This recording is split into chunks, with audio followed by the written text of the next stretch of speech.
Assalamualaikum warahmatullahi wabarakatuh. Halo anak-anak hebat. Hari ini bertemu lagi bersama Ibu Nur Aini Yusuf dalam materi kita pada hari ini, yaitu tema 1, subtema 2, pembelajaran ketiga. Nah, anak-anak, sebelum kita memulai pelajaran, jangan lupa berdoa dulu ya. Yuk kita mulai belajar. Indonesia merupakan bangsa yang dikaruniai Tuhan dengan sumber daya alam yang sangat beragam dan melimpah, mulai dari keragaman potensi alamnya sampai keadaan penduduknya. Sudahkah semua itu dimanfaatkan secara bertanggung jawab? Kekayaan dan keberagaman yang dimiliki oleh bangsa Indonesia tidak sebatas sumber daya alamnya saja, namun juga kondisi kependudukannya. Jumlah penduduk Indonesia sekarang ini sekitar 254 juta jiwa. Penduduk tersebut tersebar hampir di 13.466.000 pulau yang ada, menurut Kepala Badan Informasi Geospasial, dari Sabang sampai Merauke. Masing-masing pulau atau wilayah memiliki beragam suku, adat, budaya, ras, agama, dan golongan. Dari sekian banyak penduduk tersebut juga terdiri atas beragam latar belakang seperti pendidikan, ekonomi, sosial, dan budaya. Nah, anak-anak, ayo amatilah peta persebaran kepadatan penduduk di Indonesia berdasarkan persebaran penduduk di setiap provinsi menurut data tahun 2010. Nah, anak-anak, informasi terkait kepadatan penduduk berdasarkan peta tersebut dapat dilihat melalui simbol warna. Ada warna hijau tua. Warna hijau tua itu menandakan bahwa jumlah orang di provinsi tersebut yaitu di bawah 10 orang per kilometer persegi. Artinya bahwa di provinsi tersebut jumlah penduduknya sangat sedikit. Nah, terus yang kedua ada warna hijau sedang. Warna hijau sedang menandakan bahwa jumlah penduduk di provinsi tersebut berkisar 10 sampai 49 orang per kilometer persegi. Nah, warna selanjutnya adalah warna hijau muda. Warna hijau muda menunjukkan bahwa jumlah penduduk di provinsi tersebut berkisar 50 sampai 99 orang per kilometer persegi. Nah, selanjutnya ada warna kuning. Warna kuning menunjukkan bahwa jumlah penduduk di provinsi tersebut yaitu berkisar antara 100 sampai 199 orang per kilometer persegi. Dan ada warna coklat. Yang warna coklat itu menunjukkan bahwa jumlah penduduk di provinsi tersebut adalah 200 sampai 599 orang per kilometer persegi. Dan yang warna coklat ini menandakan jumlah penduduknya yaitu 600 sampai 1299 orang per kilometer persegi. Dan yang terakhir adalah warna merah. Warna merah di sini menunjukkan bahwa jumlah penduduknya yaitu lebih dari 1299 orang per kilometer persegi. Artinya yang berwarna merah ini adalah jumlah penduduk yang sangat tinggi ya, atau sangat padat. Nah, anak-anak, pulau manakah yang paling padat penduduknya di Indonesia? Ya, benar sekali. Berdasarkan simbol warna tersebut, dapat diketahui bahwa pulau yang paling padat penduduknya adalah Jawa. Pulau manakah yang paling sedikit penduduknya di Indonesia? Ya, betul sekali. Pulau yang paling sedikit penduduknya berdasarkan simbol warna tersebut yaitu Pulau Papua Barat. Berapakah jumlah kepadatan penduduk Provinsi Lampung?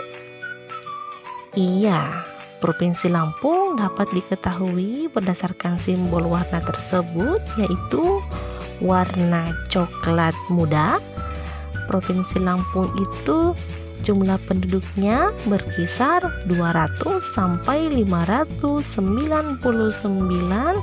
orang per kilometer persegi.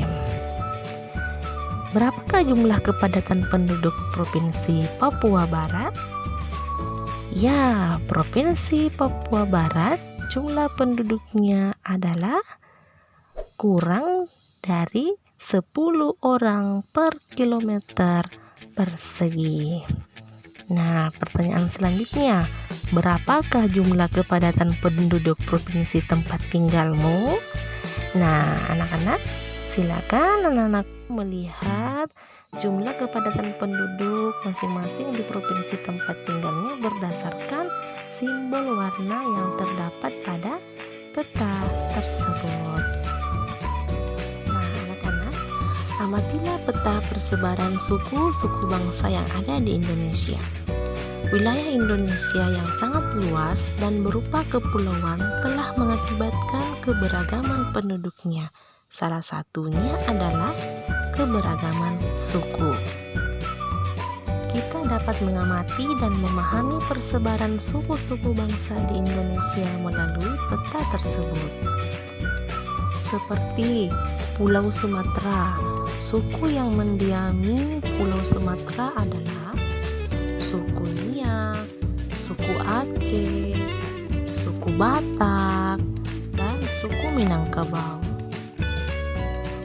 Pulau Kalimantan, suku yang terdapat di pulau tersebut yaitu suku Dayak, suku Banjar, dan suku Melayu. Pulau Sulawesi, suku-suku yang mendiami Pulau Sulawesi seperti suku Bugis, suku Makassar, suku Minahasa, suku Kaili, suku Toraja.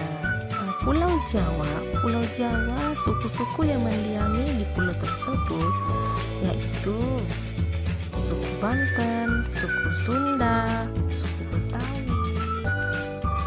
Dan untuk provinsi Papua, suku yang mendiami provinsi tersebut diantaranya suku Asmat, suku Dani, suku Biak, dan suku EKG.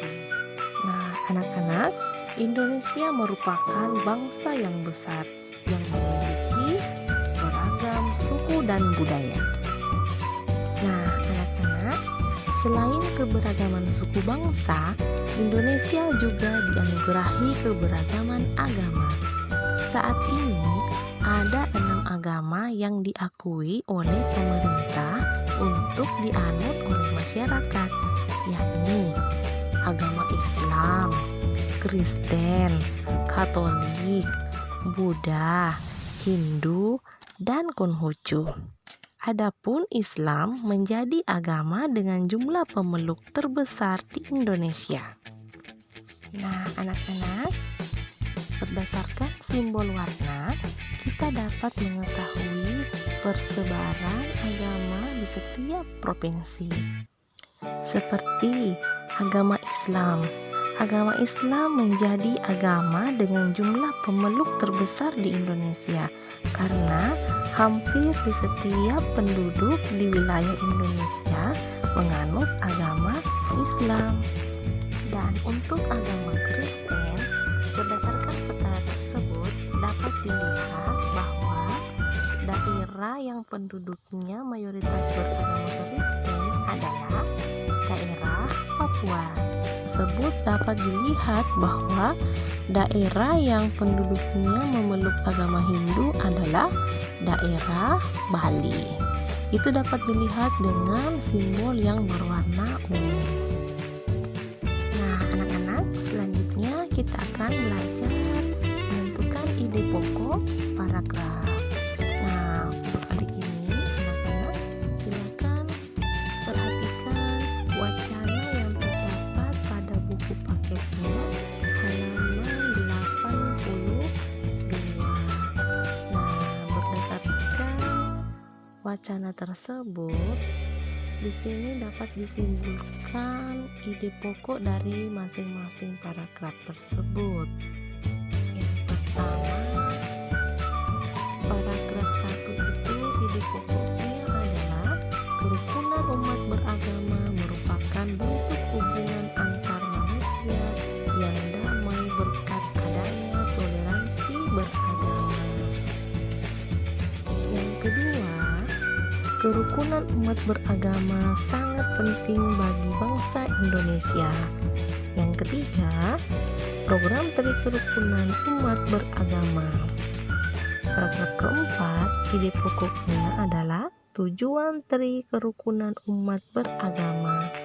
Paragraf kelima, ide pokoknya adalah Tri Kerukunan Umat Beragama dimulai dengan kerukunan antar umat beragama yang berbeda agama.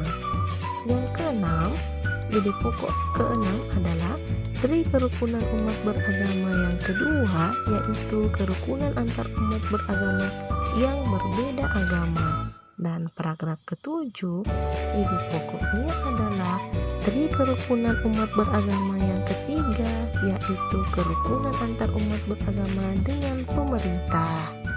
Nah, anak-anak, keragaman di Indonesia tidak membuat bangsa kita menjadi terpecah belah, tetapi tetap bersatu dengan berdasarkan nilai-nilai luhur Pancasila. Nah, anak-anak, kita sudah belajar bahwa sila Pancasila itu memiliki nilai masing-masing. Sila ke-1 ada nilainya, sila kedua ada nilainya, yang kita jalankan dalam kehidupan sehari-hari. Nilai-nilai itu tercermin dalam kehidupan berbangsa dan bernegara bagi masyarakat Indonesia. Nah, di sini Ibu akan mencontohkan perilaku yang tidak mencerminkan nilai-nilai Pancasila. Nah, berikut contoh perilaku yang tidak mencerminkan nilai Pancasila di lingkungan sekolah. Misalnya, memilih teman hanya yang kaya saja, tidak mau meminjamkan peralatan sekolah kepada teman, suka menyontek, suka berkelahi, tidak mau mengikuti upacara bendera, dan mengejek teman. Nah, untuk contoh yang di rumah, yaitu tidak melaksanakan ibadah sesuai dengan agamanya, tidak mau berbagi makanan dengan anggota keluarga yang lain, bermalas-malasan, membantah orang tua, memaksakan kehendak kepada anggota keluarga, dan suka berbohong. Dan untuk di lingkungan masyarakat, itu contohnya tidak mau menjenguk tetangganya yang sedang sakit, melarang orang lain melakukan peribadahan sesuai dengan agamanya, minum minuman keras, berjudi, tidak mau mengikuti kegiatan kerja bakti, ronda, rapat lingkungan, suka pamer, mencuri, menganiaya teman, dan melakukan kekerasan. Nah, anak-anak, itu merupakan contoh perilaku yang tidak mencerminkan nilai Pancasila. Nah, anak-anak, Ibu harap anak-anakku jangan mencontoh perilaku tersebut ya. Nah, berikut faktor yang membuat bangsa Indonesia menjadi sebuah bangsa yang besar. Yang pertama, nilai-nilai luhur yang hidup di tengah-tengah masyarakat. Faktor yang kedua, wilayahnya yang luas dan berupa kepulauan. Faktor yang ketiga, letak geografis dan strategisnya. Faktor yang keempat, besarnya jumlah penduduk.